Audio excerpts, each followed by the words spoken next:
왜 이러냐. 안녕하세요. 오늘 볼 말씀은, 죄송합니다. 2022년 7월 24일 흰돌TV 말씀 나눔을 시작하겠습니다. 오늘 볼 말씀은 창세기 2장 24절과 로마서 8장 28절의 말씀이 되겠습니다. 제가 봉독해 올리겠습니다. 먼저 로마서 8장 28절 말씀부터 보겠습니다.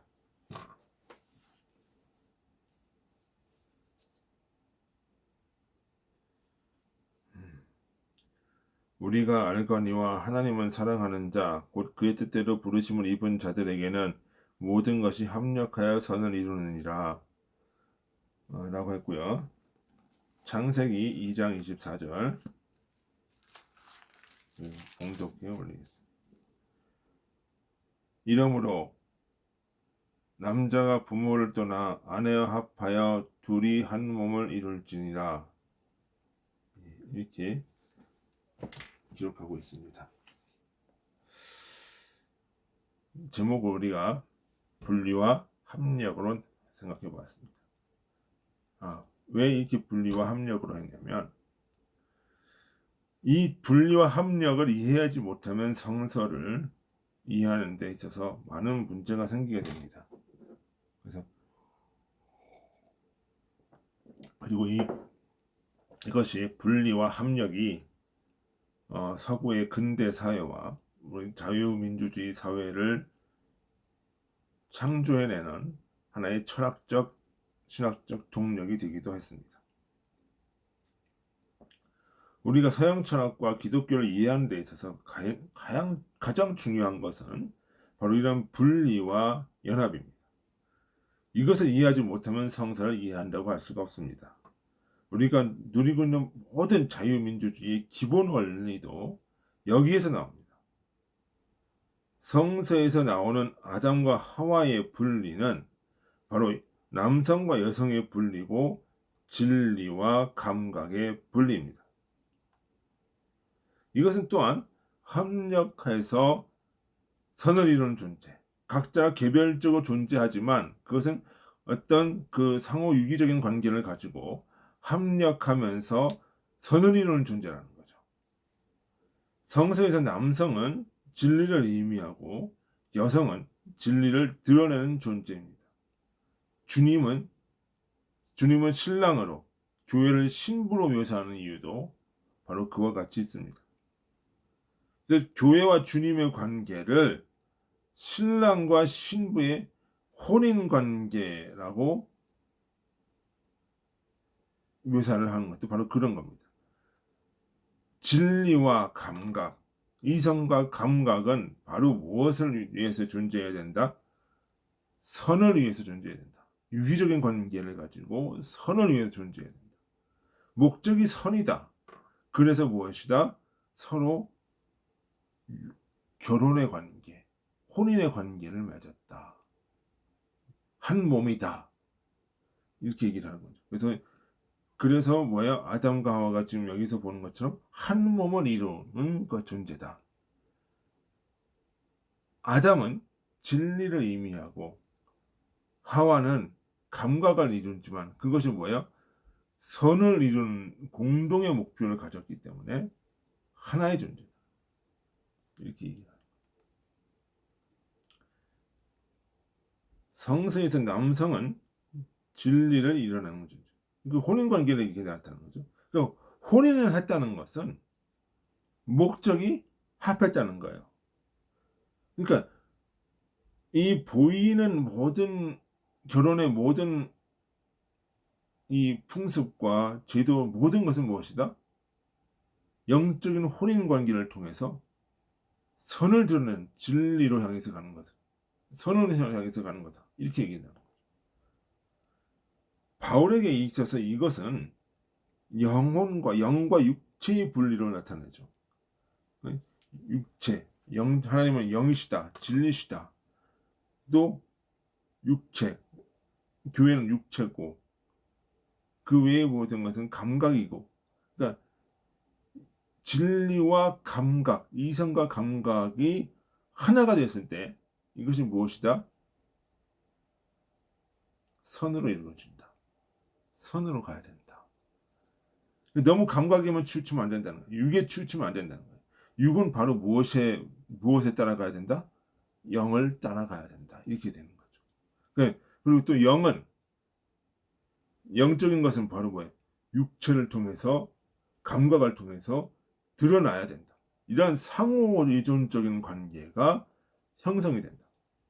둘이 개별적으로 존재하고 이렇게 하나로 꽉 묵혀지진 않지만 구별되지만 이 구별은 바로 무엇이다? 선을 위해서 합력하기 위한 관계로 가는 것이다. 이렇게 되는 거죠.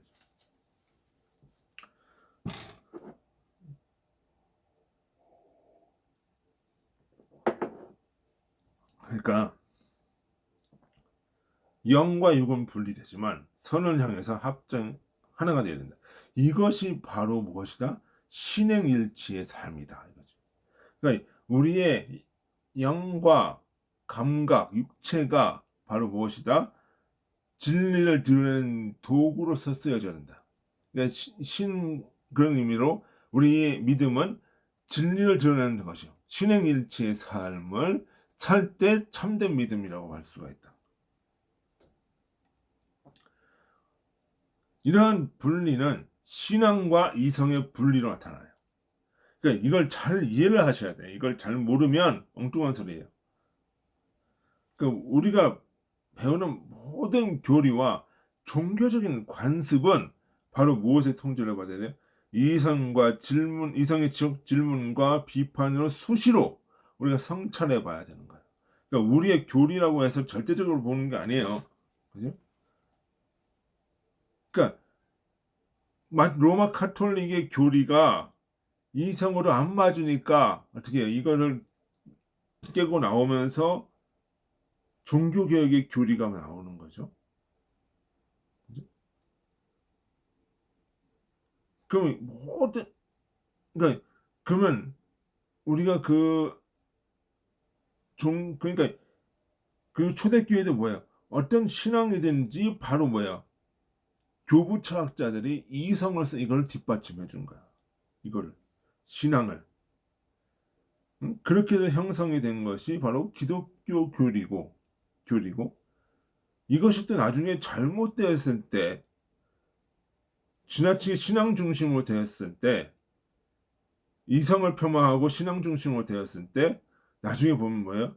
토마스 아퀴나스나 이런 사람들이 그리고 루터나 칼빈이나 이런 사람들이 칼빈 같은 사람들이 이성을 다시 한번 바로 잡아주면서 이 잘못된 신앙을 관습을 규정시켰단 말이에요. 그래서 뭐예요? 참된 신앙으로 나가게끔 했다는 거예요. 역사적으로 그렇고 뭐예요? 우리 자신도 그러니까 제가 어렸을 때 가졌던 신앙의 모습과 지금에 가지고 있는 신앙의 모습이 다르죠. 왜 그럴까요? 항상 이성으로 훈련을 시키고 그것을 통해서 다시 생각하고 다시 생각하고 다시 생각하고 해왔기 때문에 다른 신앙의 모습이 나온다는 거죠. 무슨 말인지. 그러니까 이것이 분리되었기 때문에 신앙과 이성이 분리되었기 때문에 이것이 가능하다는 거죠. 그러면서 또 뭐예요? 신앙이라고 하는 것은 이성이 잘못된 추론으로 가는 것을 막아주는 거죠.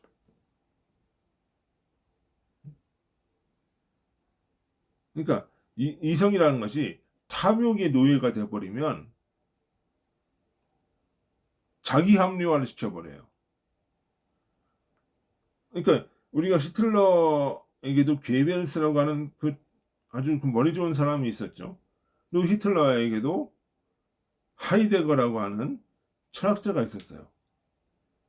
그러니까 히틀러라고 하는 이 탐욕과 자아 중심 덩어리에 하이데거가 있고 괴벨스가 있으니까 어떻게 해요? 독일 전체가 완전히 잘못된 길로 가는 거죠.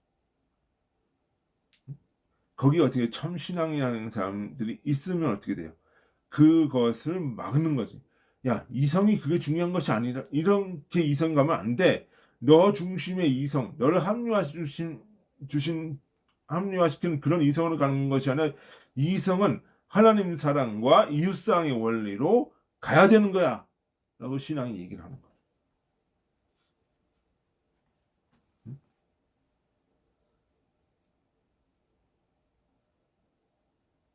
그러면 어떻게 돼요?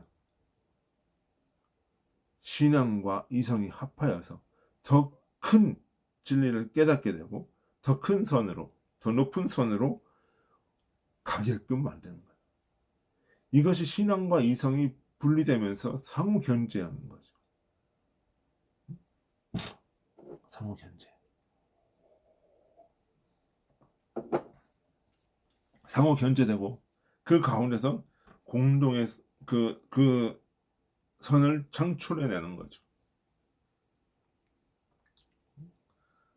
이런 상호 견제와 조화 속에서 선으로 간다는 거예요. 이러한 분리와 연합의 원리는 정치와 종교의 분리와 연합의 연례도 가요. 종교는 진리와 양심의 영역이에요. 정치는 그러한 진리와 양심이 드러나는 영역이에요. 이성적으로 드러나는 영역이에요. 그러니까 참 종교는 정치과 탐욕과 권력으로 갈 때 이웃사랑과 하나님 사랑 원리로서 이것을 통제해 나가는 거예요.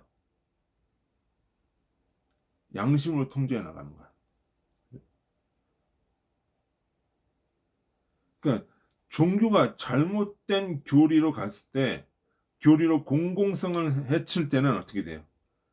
정치는 법과 이성으로서 견제를 해야 되는 거예요.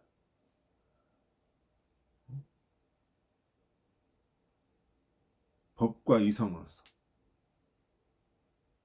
이것이 그러니까 정교 분리의 원칙이라고 하는 게 정치와 종교가 분리되지만 공공의 선으로 이루는 데서는 선으로 이어진다고 하는 것에서는 합해진다는 거죠. 상호 견제하면서. 그러니까 이것이 정교 분리의 원칙이 거기서 나오는 거예요. 그러니까 이 정치와 견제는 분리되고 연합되지만 각자의 본질적 영역을 건드리면 안 되는 거예요. 본질적 영역. 그러니까 교회가 정치 세력을 만들어서 정당을 만들고 정치에 직접적인 참여를 한다는 것은 안 된다는 거지.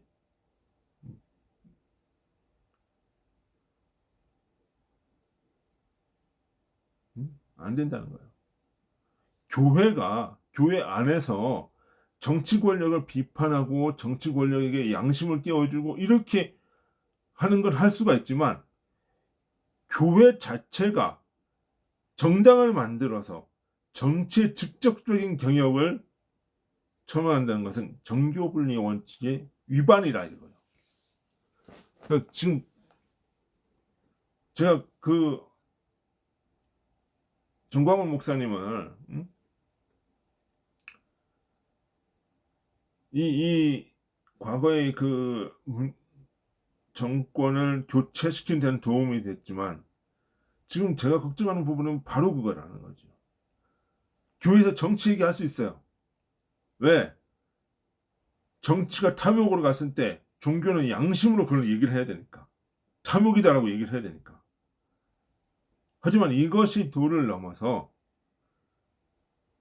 교회 자체가 정치적인 기관으로 바뀌는 것은 안 된다는 거죠. 교회는 본질을 유지를 해야 된다는 거예요. 반대로 정치가 종교의 본질을 건드려서는 안 돼요. 종교의 본질은 뭐예요? 양심을 회복되는 거고 그 종교의 본질은 뭐예요? 내가 진리 앞에 서게끔 이끌어 나가야 되는 거고 그 중심에는 겉으로도 보여주는 예배와 집회의 관계가 있는 거고, 드러나는 거고. 그럼 양심의 영역을 우리가 키우고 교육을 해야 되잖아요. 그 뭐로 돼? 예배로 되는 거예요. 예배로. 그 예배가 하나님께 드려졌다는 얘기가 이게 무슨 뭐 저기 그 삼신 할머니가 무슨 뭐 로마의 무슨 신을 기도했더니 하늘에서 뭐가 떨어졌다 이런 걸 기대하는 것이 아니라 예배라고 하는 거는 내 속에 하늘의 양심이 있으니까 우리가 집회와 통해서 이걸 통해서 양심을 일깨워 주는 거야. 종교의 역할은 양심을 일깨워줘요. 뭘 통해서? 예배와 교육을 통해서. 근데 정치 집단이 자꾸 뭐야? 자기의 정권과 사상이 맞지 않다고 교회의 예배를 자체를 금지해 버려. 대면 예배를 하지 말라고 하고 모이지 말라고 하고 이거는 정규분리 원칙의 위반이라는 거지. 이렇게는 할 수가 있어요. 지금 코로나가 있고 하니까 사회적 거리두기를 유지하고 그리고 이제 뭐 방역 시스템을 준수하면서 예배를 드리라고는 얘기를 할 수가 있지만 예배 자체를 못 드리게 하는 거는 종교의 본질을 건드리는 거다. 그거는 종교 탄압이고 정교 분리 원칙의 정면으로 위배되는 거죠. 우리는 그러니까 정교 분리 원칙을 정확하게 이해를 하고 있으면 이 모든 것이 바로 정교와 정치의 분리고 또한 이런 분리와 연합을 통해서 선을 이루어간다는 거다.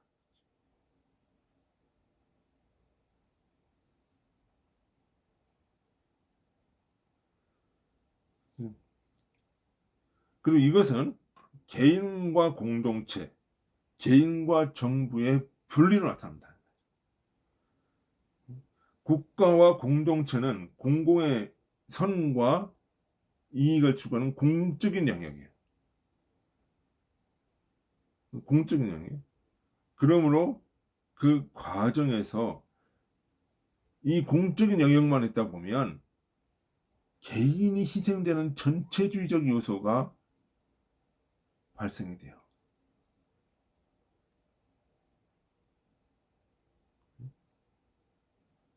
그러니까 공과 사는 구분하는 얘기가 이런 얘기야.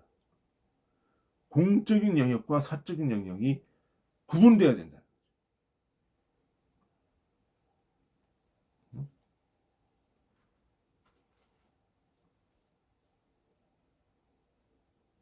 그러니까 공공의 선을 모한다는 목적으로 이게 공공성을 넘어서 사적인 영역까지 침입해 버린다. 공과 사가 구분이 안 되는 거죠.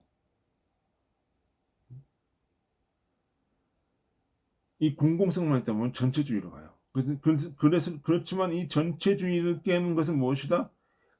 의식된 개인들이 이 공공의 선을 견제함으로써 공과 공공과 개인이 조화롭게 이루어가는 공익과 사익이 조화롭게 이루어가는 관계가 되어진다.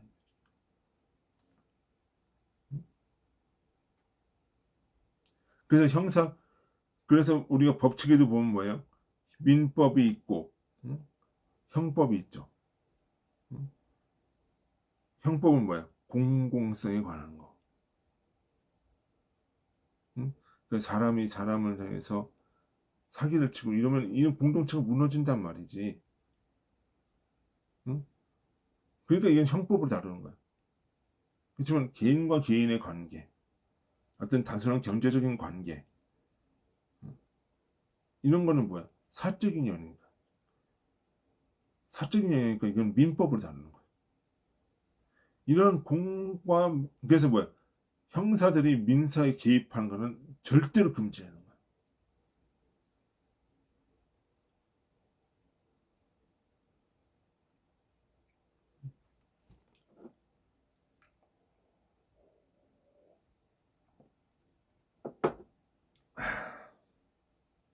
그것이 공과 사회 분리고, 공적인 영역과 사적인 연립이 분리고, 이 정부와 개인이 서로와 조화를 이루면서 선을 이루어 나가는 것이다.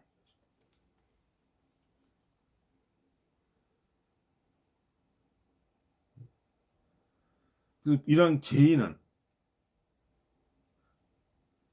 국가와 공동체는 개인이 자유로 방종으로 나갈 때 뭐 사기를 친다든가 살인을 한다든가 이것은 견제하기도 하지만, 또한 개인은 공공단체들이 잘못된 월권으로 전체주의를 향해서 갈 때 투표와 언론의 자유와 사상의 자유를 통해서 상호 견제를 할 수가 있다.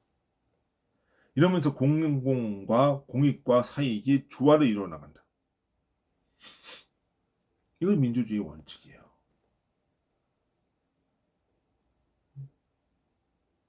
이것이 분리와 통합의 과정이에요.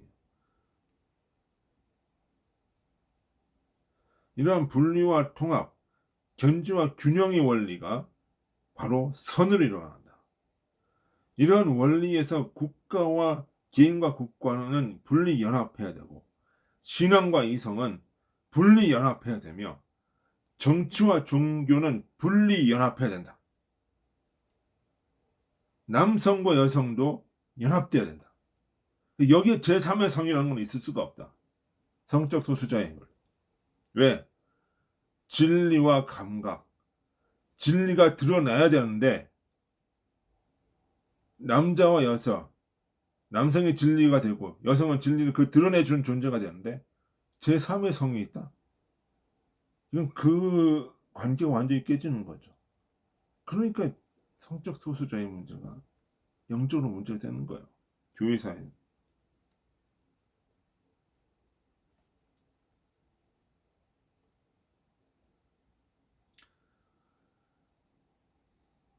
그런데 우리가 지난 정권하에서 과연 이런 분리연합이 되었는가? 좀 부정적이죠.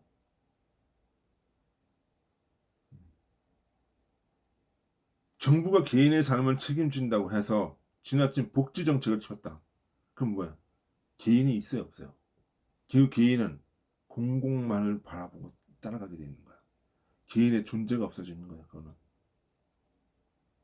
그러니까 공공과 공익과 사익, 국가와 개인, 정부와 개인이 무너지는 거예요. 또한 방역에는 명분론에서 교회의 대면 예배를 금지시킨 것은 정치와 종교의 분리를 정면으로 위반하는 거다. 또한 공수처와 검수완박은 삼권이 분리 통합되는 과정을 완전히 무너뜨리는 거죠.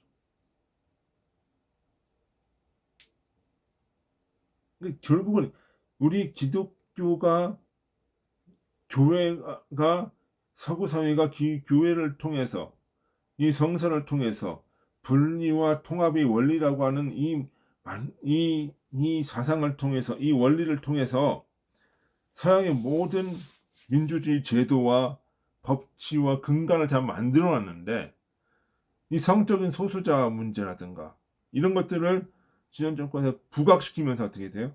이걸 다 무너뜨리는 거지. 그러면 뭐가 무너지는 거야? 결국은 신앙과 일치되는 삶, 신행일치의 삶이 무너지는 거나 이 영적인 진리가 감각을 통해서 드러나는 이 삶이 체계적으로 발전해서 국가 체계와 사회 체계를 만들어 놨는데 이 원리를 성적 소수자의 원리, 뭐 국가 공동체주의, 지나친 공동체주의 이걸로 인해서 다 깨버리는 거예요. 그래서 안 된다는 거죠. 우리는 신행일체 삶을 살아야 되고 그 삶을 사회적으로도 발현시켜야 되는 거예요. 그것이 교회와 질 먼저 깨달은 자의 사명이에요.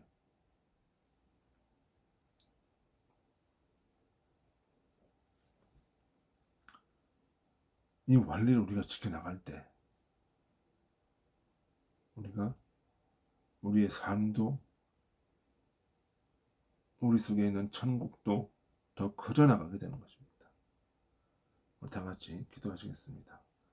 아버지 하나님 참으로 감사합니다. 오늘 우리가 여러 가지 이야기를 나누고 또 배웠습니다. 주님 앞에 합당한 삶을 살 수 있도록 아버지 인도하여 주옵소서. 예수님 이름으로 기도드리나이다. 아멘. 예, 수고하셨습니다. 안녕히 계십시오.